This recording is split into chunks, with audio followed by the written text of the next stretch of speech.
Algebra 1. I hope you had a good weekend and you're ready to get started with this week's work. We are continuing our work with a quadratic formula. I didn't check this when I wrote it up, I think it's right. But today we're focusing specifically on the number of solutions that you're going to get when you solve a problem.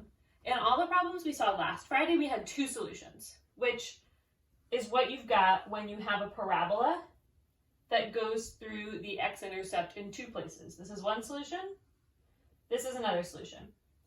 But that's not the only possible case, right? So you could have a parabola that touches just in one place. Or, conceivably, a parabola that does not touch the x-axis anywhere. So that's why we need to be thinking through how many solutions we're going to get, so we're not confused, surprised, totally wrong when we get our answer.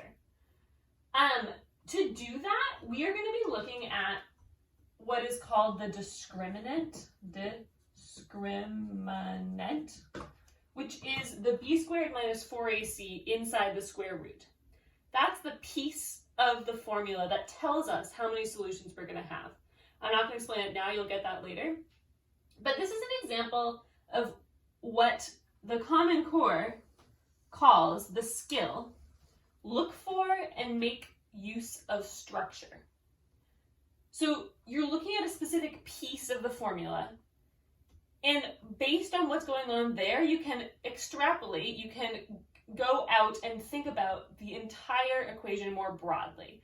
And that's a really important skill, to be able to look at a little piece and figure out what that means for the big piece. So you don't have to do all the work to answer this question. You just have to do a little bit of the work. And if you really understand, then you're able to take that shortcut. So that's a skill that you're going to need to use in math all the time, but also in other parts of your life, where if you can figure out one piece and know what that means for everything else, you can do that thing faster.